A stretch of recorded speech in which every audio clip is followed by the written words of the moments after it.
السلام علیکم ورحمۃ اللہ وبرکاتہ۔ دوستوں، آئیے میں آپ کو ایک حدیث شریف سناؤں۔ مرنے والوں کے لیے سب سے بہتر تحفہ استغفار۔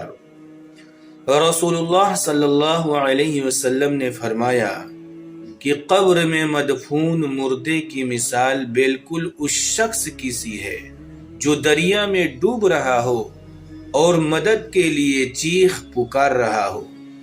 وہ بیچارہ انتظار کرتا ہے کہ ماں یا باپ یا بھائی یا کسی دوست آشنا کی طرف سے رحمت و مغفرت کا تحفہ پہنچے۔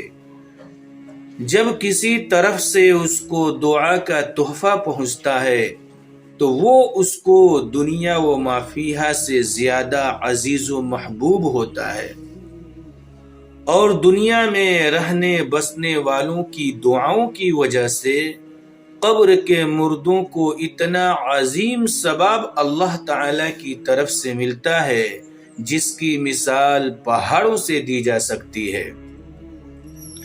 اور مردوں کے لیے زندوں کا خاص تحفہ، خاص ہدیہ، خاص گفٹ دعائے مغفرت ہے۔